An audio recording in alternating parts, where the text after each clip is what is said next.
everyone, and welcome to the Courage Conversation Show. I'm your host, Ashley Easter. I am the founder and executive director of Courage 365, and this is usually when I introduce you to a guest. But because this is our last episode of season 4, don't worry, we'll come back next year with season 5. But since this is our 10th episode of season 4 of the Courage Conversation Show, I'm going to do a solo cast. It's just going to be me and you, baby. Okay. So, I have a couple things I want to talk to you about. One is something that's really been on my heart and mind recently about survivor healing. And the other is sharing with you some exciting news and changes that have happened. So, I'm going to tell you about one cool thing first. We're going to talk about survivor healing and empowerment. Then I'm going to tell you about a new opportunity at the end. So, the first thing you're probably noticing is we have a new background. That's right. The Courage 365 headquarters has moved, meaning my husband and I have moved to a newly renovated home. And so our setup is different. We're still working out the kinks with a couple of things, but yes, we've got a new background and I'm really excited. This is an opportunity for us to be able to do so much more with the community. We're really getting plugged into the new place where we live, which is Winston-Salem, and working with the local nonprofits there to see how we can partner and do cool new things together on a local level. Because Courage 365 is national, but I really have a passion for having a local component. All right, so that's one of the biggest updates. One of the things that you probably noticed right away that is different. Now, the next thing I want to talk about is a concept that has been going over and over in my mind for the last couple weeks. I was actually having a conversation with one of our board members named Lyria Forsyth the other week, and it just really struck me the conversation we were having around survivor healing. And that is around survivors having the choice and the autonomy to step onto their healing path and journey. Now, let me back up and share a little bit about my story and why this means so much. So, if you have listened to any of the Courage Conversation episodes, if you have watched me on other podcasts, giving talks, listened to me during the 30 Days of Courage in the past, you probably already know that I grew up in a cult like environment and I experienced multiple forms of abuse. Today, I'm not going to hash out all those details again. You can catch that in previous episodes on our YouTube channel or on our podcast. But today, I do want to talk about what it was like when I left those abusive environments and stepped onto my healing path. Something that I learned that I think could be potentially life changing for you and your healing journey. So, when I was experiencing abuse, I did not have autonomy. I did not have the freedom, the choice to protect myself. And that can come at a lot of different levels. There can be the physical safety element, there can be the mind control elements of people really beating you down and beating down your self-esteem. There were a lot of elements where scripture was used against me, so I thought I had to trust certain people when they were not trustworthy. It was a lot of things that took away my choice and autonomy or my perceived ability to make choice and autonomy in my life. And if that sounds like you, that is what it's like for most survivors. We experience some form of abuse and it took away our power. It took away our choice and our autonomy. And abuse is never our fault. The only person who is at fault or people who are at fault are the ones who chose to do the abusing because they had choice and autonomy in that situation when they were taking away ours.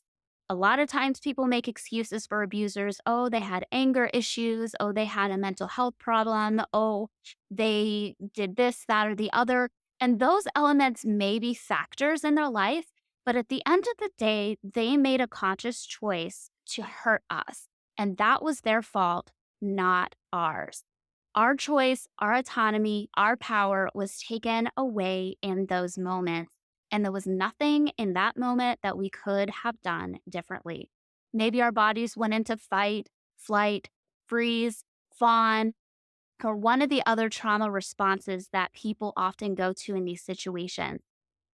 Whatever it was, however you responded or reacted, it was one of those things where we did not have choice and power. Okay, so I just want to establish that there right off the bat that the abuse was not your fault. It wasn't my fault. We couldn't have done something in that moment.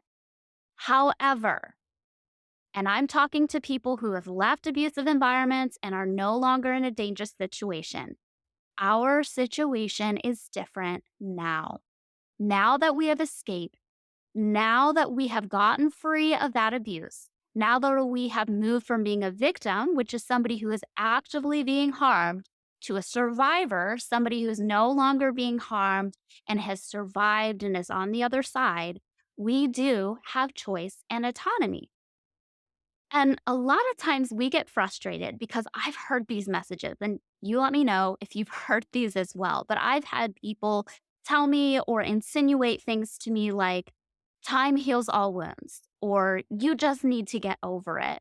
It's time to move on, forgive and forget. And there's this idea that somehow we can just flip a switch and all of a sudden our trauma isn't going to affect us anymore. That if we just give it enough space and time, doing nothing with it, that all of a sudden we'll be healed. Or that if we can just forgive and forget, if we can just move on, it's all going to be okay. But we know the reality is trauma takes a while to heal, and it's not just the time element, it is also the healing part that has to take place. And every survivor's journey to healing looks different. Now, on the show, we have talked about many times before these myths that people try to place on us about time heals all wounds and about how we need to just forgive and forget and how all of that is bogus. But what I don't think we've talked about before is how sometimes we do that in our own mind. Sometimes, even if we're not saying those exact words in our minds, we start to live as if those things are true. We start to live as if we just wait it out, we will receive healing. We sometimes live as if we can just forgive and forget and move on and not do any work and be healed. Sometimes we even get into a rut where we even believe that somebody outside of us and not our own free choice and autonomous will is what will heal us, that somebody else has to come in and give us healing. And that can cause us to be really stiff and stagnant in our healing journey because it's frustrating. It's so frustrating. You should not have to heal. Let me just say that right off. It should not be your responsibility that you have to do the work of healing. It's not fair. It's not your fault that you're in this place. It sucks that you had this trauma to deal with. You shouldn't have to be going through this and even have to worry about being on a healing journey. But here we are. And the truth of the world is for us to receive healing, we have to be active participants. Just like we reject the notions of what other people say that time heals all wounds, that we just need to forgive and forget, that we just need to get over it, we also cannot fall for those mind tricks that our mind tries to play on us that we can just wait it out and all of a sudden we'll feel better. That we can just wait for somebody else to give us healing. Those things don't work. For you to receive the healing that you deserve, you actually have to be an active participant. And while it sucks that we have to do that work, that is the only way to get where we want to go. That is the only way to accomplish and receive the healing that we so desperately want and, quite honestly, righteously deserve. So, what can it look like when we are stuck in the mindset that it is not in our power to create healing for ourselves and instead we need to rely on other people? That could look like us misusing healing tools or at least having misset expectations for healing tool. Here's an example. We've talked about this on the show many times as well, but therapy can be an amazing tool. But if you go into a therapy session believing that it is the therapist's job to fix you and to just hand you healing on a silver platter, you're probably not going to get much out of that healing session. Therapy is a powerful tool, but it's a tool that is put into our hands that we then have to work and use to get healing for ourselves. I've experimented with a lot of different healing tools, whether it is therapy. I've been in therapy for years. I plan to be in therapy for years. I've used EFT tapping. I've used breath work, journal prompts, courses, programs, coaches, all kinds of things. These tools have been incredibly valuable. But the only way they worked for me is if I actually took the tool and applied it to my life, did the work, and used it for myself. This is not a judgment thing, but it is something that I see sometimes in the survivor community. There are those people that grab those tools and they work hard with them, they fight for their healing, and at the end of the day, they get what they want.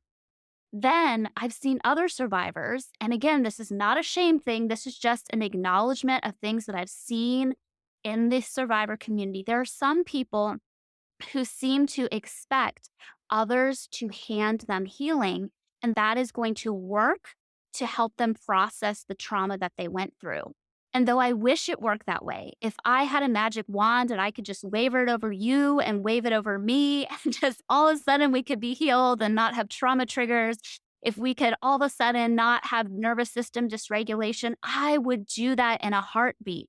If I had a genie in a bottle and it gave me three wishes, all three wishes I would use on helping survivors instantly heal their trauma. But that's not the reality of the world that we live in. For us to experience healing, we have to be active participants.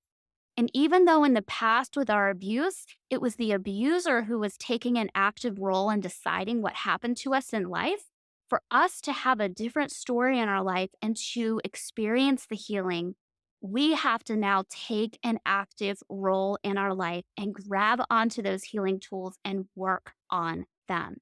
There are some people that I have seen stuck in their healing journey because they go to all kinds of sessions, they listen to tons of podcasts. Maybe they've even been in therapy, but when they are given tools, they don't actually use the tools. They don't actually put in the work. And I'm not shaming people for that because there are some times in our lives when we just can't get to a point where we can use those tools. There are some points in our life where we just need to focus on surviving, but when we get to a place where we are really ready to step onto that healing journey, it is important for us to take an active role and make a choice to get on the healing path. We can't expect others to hand it to us. We have to take it from them and use the gift to create healing for ourselves. So, what would that look like? That could look like a variety of things. It could look like showing up to your therapy session and doing the hard work of sharing what is deep inside, listening to the tools that your therapist shares with you, and then putting those in play in your life, actually working on those on a daily basis. I'm not patting myself on the back here, but I do want to share with you, I'm not telling you this from a place of like, I don't do this work myself because I do for years and years. I have been working hard on my healing journey. And it's not that I never have trauma triggers because sometimes they pop up. It's not that I never have a bad day because sometimes I do. But because I've fought for my healing, I have more good days than bad. And on the bad days, I have tools to use, whether that's professionals to reach out to, tools that I can use on my own, or a community I can get support from. But the key for me has been I've had to work on building that, creating that in my life, and creating a life where I am feeling free and living in my full autonomy. So that was a therapy example. Maybe another one is somebody's listening to a ton of podcasts, even like this. I love to listen to podcasts, but what can happen sometimes is you can flood your mind with information and it can completely overwhelm you with options, but you don't take steps towards your healing based on the information you heard. Information is good and it is the first place to start to understand what happened to you. But if you actually want to heal, it's got to be more than just understanding what happened. It's got to be learning what you can do to make a difference in your life so you can start to feel better. Now, I am not advocating for some kind of miracle cure here. It takes work. And sometimes it takes work for us to figure out what tools are going to be the right fit. Maybe breath work doesn't work for you. but EFT tapping does. Maybe you prefer group therapy instead of one on one therapy. Maybe it's the type of thing where you found that taking a walk regulates your nervous system, but somebody else, they need to take a nap to regulate their nervous system. I'm not advocating for a one size fits all tool. What I'm advocating for is you discovering what tools work for you and then using them. I look at it this way. So, if you wanted to create a beautiful garden and you didn't know how to do it, you could have a gardening expert. You could have all the tools, the shovels, the dirt, the seeds, the watering can, the whole thing. But if you just listen to that expert talk, if you just have those tools on the side and you don't use them, you're not going to be able to have a garden. And if that expert comes in and creates a garden, that was their garden that they created. It wasn't yours. You have to listen to what the gardening expert says. Then you've got to pick up that shovel. You've got to dig into the soil. You've got to plant the seeds. You've got to water it, make sure it has sunshine, go in and maybe prune and trim. You've got to do the work to grow that beautiful garden. And that is what I see for a healing path and a healing journey. It's useful to have experts giving us insights, but if we're not acting on those insights, if we're not using the tools, we are going to be in the same place today as we will be next year and the year after that. To really claim your healing, you've got to work for it. And as I said before, I know that's frustrating. I know it's another thing that you feel like you've got to do. And it's something you shouldn't have to do. None of this should have happened to you. But if you really want to experience healing, this is the way to do it. Now, for me, I have found that some of the most healing tools have been therapy. And again, I'm not waiting for the therapist to fix me. I'm waiting for the therapist to give me tools that I can use. I found that I needed to find supportive community, and I didn't wait for them to show up for me. I spoke up about what I was experiencing to attract those kinds of people in my life. I reached out to people who I knew had similar experiences to talk to them and create connections. And not every person I reached out to was a great connection. Not every therapist I worked with did I end up working with long term. So sometimes it takes a minute to find the right tool that works for you. But I was the one who had to advocate for myself. I was the one who had to do the work. I was the one who had to initiate and take those steps on my healing journey. And you know what? After doing that, after taking courses and doing tools and all kinds of things, I really am at a very happy place in my life. Again, not every day is a good day, but now I've built this system around me where I know where to reach out for support. I know what tools I have in my back pocket that I can actively use in my life. So, this is just an encouragement for you today. It's not a shaming thing if you haven't taken that step on your healing journey, if you've just been waiting for someone else to show up and give you healing. This is not intended to shame you. It's hopefully here to give you this encouragement that things can be different. That while you didn't have autonomy in the past, you do now. And you do have the opportunity to control a lot of things in your life. There are some things that will always be outside of our control, but there are also a lot of things that are in our control. And one of those is pursuing our healing path and being consistent with it. And yes, it's okay to take breaks. And yes, it's okay to have bad days, but reminding ourselves that we are the ones that have to go out and grab our healing. No one's going to give it to us on a silver platter. We've got to do this. But here's the thing, you don't have to do it alone. You do not have to do this journey alone. And Courage 365 has a lot of tools and resources to aid you in that. Here's the trick though, we have tools and resources, but you've got to use them. So if you're feeling isolated and not in a community, we've got some options for you. One of those is our text message list. So if you text the word courage to 917-809-7311, every morning, Monday through Friday, you'll get an empowering text message. And if you want to respond, you can. And I'm the one who responds back. If you want to build a community of other survivors and feel support that way, we have our Courage 365 group. Now, I've known some people who've stepped into the group and they're like, I didn't make connection. And I understand that. But my question is always, How did you try to make those connections? Because just joining a Facebook group probably isn't going to connect you to your BFF survivor friend. What you're probably going to have to do is comment on posts, make posts in there, reach out to people to connect in the group. Maybe ask them if you could send them a private message and share your story with them or share your interests with them and take it from there. Building a relationship with other people in the survivor community takes work as well. We can't just expect people to show up and all of a sudden be our friend. A lot of times we've got to initiate those things, but that's a tool we have. We have tools on our need help page on the website. There's a whole list of different resources depending on the type of trauma or abuse you've experienced.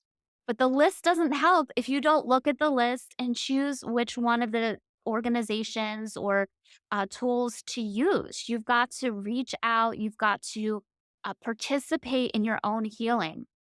We also have a free resource feature on our website where we've got trainings that have workbooks and videos and courage cards and all kinds of useful things.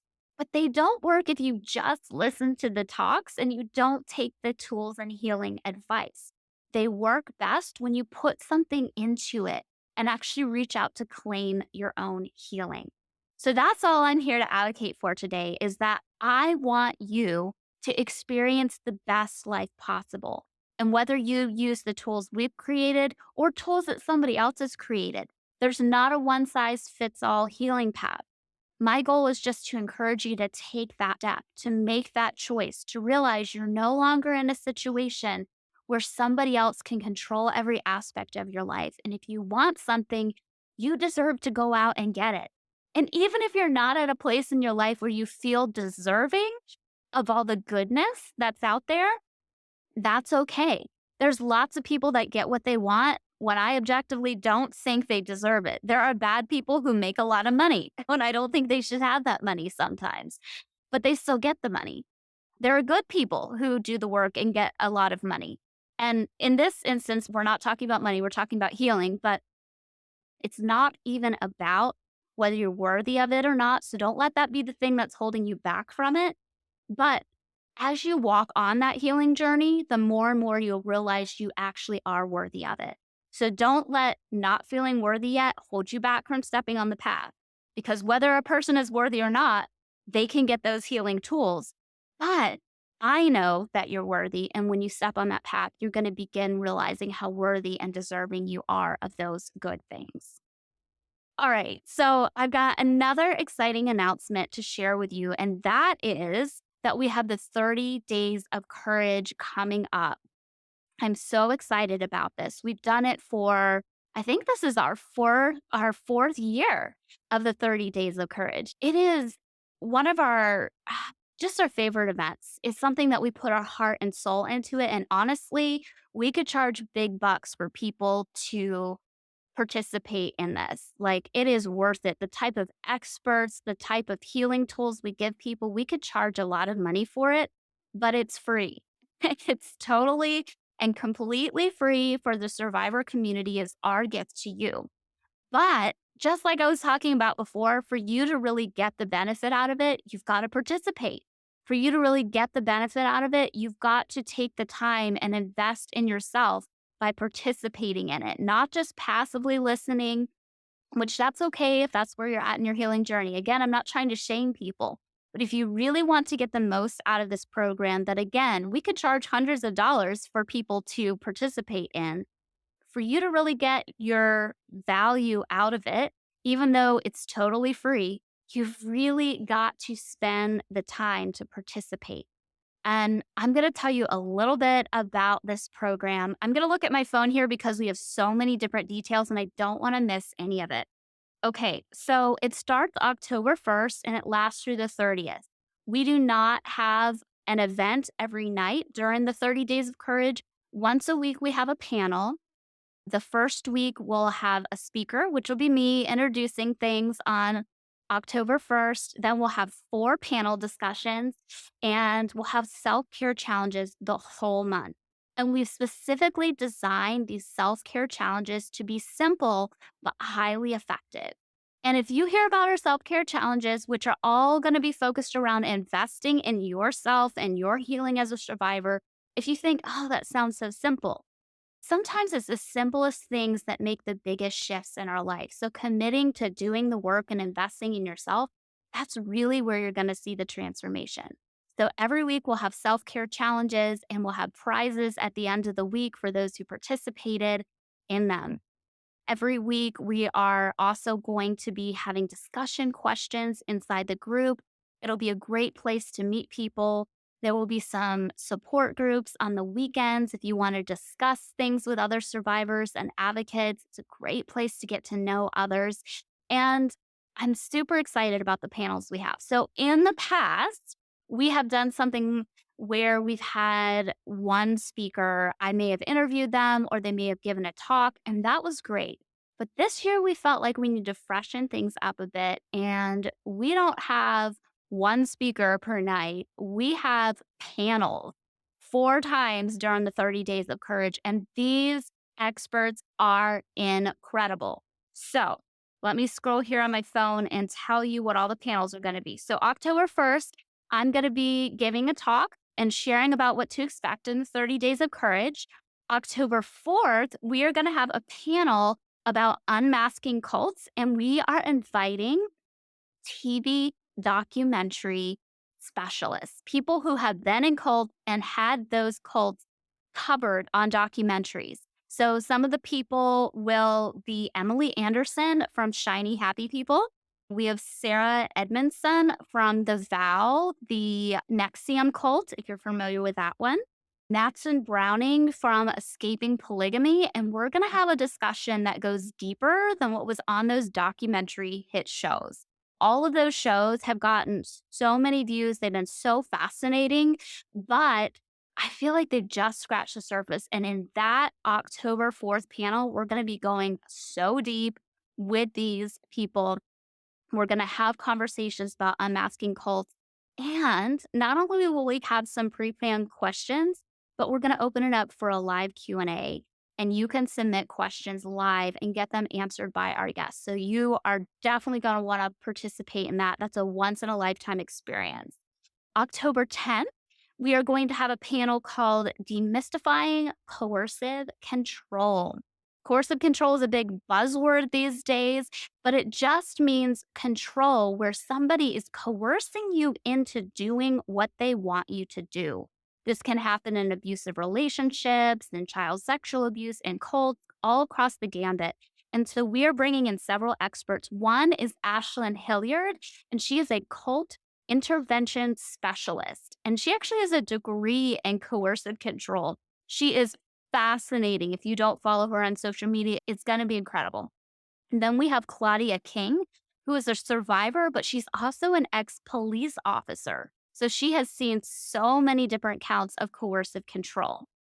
Then we have Nathan Spiteri. He is a male survivor and an activist. He's going to be talking about coercive control from his experience as a man and experience abuse as a boy and how coercive control played into that. And then last but not least on that panel, we have Dr. Mary Ann, and she is a domestic violence survivor counselor. She has seen coercive control on so many different levels. This is going to be a fascinating discussion. And again, a Q&A at the end so you can participate. Then we have October 17th. That panel is Inside the Mind of a Predator. So, Dr. Deborah Warner, she's a forensic psychologist. We actually heard her talk last year, but she's coming back because she has such a breadth of knowledge. She actually works in prisons and helps judges give recommendations to judges about which people get out of jail on parole and which ones don't. So it's very fascinating hearing her information about predators and how we can keep ourselves safe. Then, of course, we have Maureen Garcia, and she actually, back in the day, she was married to a man that she found out was a pedophile. And she escaped from that marriage with her children. And she has spent years studying the minds of predators and how deceptive and tricky they are. This conversation, like, hardly anybody's having this discussion. A lot of times we talk about surface level red flags. We're going deep with this inside the mind of a predator so you can beware. And again, all questions are on the table. Get ready to put those in the comments when we do that one. And then our last panel on October 24th is going to be about religious trauma syndrome. So, a lot of people have talked about church hurt, and that's good. But only recently have psychologists been really recognizing this as a syndrome. Religious trauma syndrome has been coined fairly recently, and it's something that a lot of therapists don't even understand or address. And so it's going to be super important, whether you're a survivor or an advocate or a helping professional, to tune into this panel because we have Dr. Sandra Lewis. She is a religious trauma therapist and expert, somebody who focuses on this and has for years. Then we have Sarah Stankorb. She has investigated religious trauma. She's an investigative journalist and an author. She came out with a book called Disobedient Women very recently, where she followed the stories of a lot of religious trauma survivors, and it is powerful. And then on that panel, we have Jeremy Coleman. He's a pastor, but wait, he's one of the types of pastors who is constantly calling out abuse on social media. We're not going to be getting into religious beliefs. We're going to be really careful about trauma triggers, that type of stuff. But he is somebody who works with people who have been traumatized on a regular basis and wants to make faith communities safer. So that's going to be a valuable panel discussion. You're not going to want to miss this. And then the last day, October 30th, we're going to be doing something a little different than we've ever done before, something that's going to be fun. So, some of these topics are heavy, and we're going to be mindful of trauma triggers, and we always have an empowerment upswing on all of our talks. But we're going to be doing something that's a lot of fun on the 30 Days of Courage, and that is a live trivia game show. A live trivia game show. We've never done this before. You have to come and see what it's like. We're going to have 3 contestants on the show. We're going to be quizzing them about different things, different definitions, different terms, different things like that. It'll be educational and it'll be polling information that was learned during the panel. So there's 2 parts to this. We'll have the live part that people will be watching with the 3 contestants, and then there'll be an interactive portion. So you can just sit back and watch it, or you can be on your computer or your phone listening in and typing in what answers you think are to the question. So it can be interactive and participatory if you want. But you're going to have a better chance of knowing the answers if you come to all 4 of those panel discussions. All of them are going to be at 7 p.m. Eastern Standard Time. There will be replays if you can't catch them live. I'd really invite you to join. And all you have to do to get in on it is go to our Facebook group. Now, we've got 2 Facebook pages. One is a public one that's just Courage 365. And then one is our private group. And that's where all the good stuff is happening. It's Courage 365 group. And if you haven't joined already from the past, you'll have to answer a couple of questions because we do screen people to try to make things as safe as possible. All you have to do to join is get inside that group. A schedule will be uploaded towards the end of September, the beginning of October. And we would just love for you to be here. It's going to be a time of empowerment, of education. There's going to be tools given. But here's the thing, you can just sit and tune in, and we welcome you to do that. Or if you're ready to step on your healing path, you can really participate, giving your all to those self-care challenges and really just engaging with the group. That's how you're going to get the most out of this 30 days of courage. Like I said, we could easily charge several $100s for this because of the quality of experts we have on there and the type of self-care challenges that we do, the prizes that we give away, all the stuff. But we're doing this as our gift to you for free. We're handing you a tool. We're giving you the experts, but you've got to take the tool. You've got to do the work. And the first step to that is making sure you're inside the Courage 365 Facebook group. All you have to do is search Courage 365 group. You'll also see the link at the bottom of this screen. Thank you all so much for tuning in. I just want to thank you for your participation all of this fourth season of the Courage Conversation Show. We have a lot of other exciting things happening in the future that I cannot wait to tell you. I'm just bursting at the seams. But the 30 Days of Courage is the first one coming up. So be sure to join our Facebook group, the Courage 365 Facebook group, to participate in that. There will be replays. There will be opportunities to catch up if you're traveling, that type of thing. But we hope you participate because this could literally be life changing if you take this seriously and really use your choice to participate. Use your choice to take advantage of these free but valuable tools we're offering you. Thank you all so much for tuning in. I'll see you during the 30 Days of Courage. And as always, live with courage.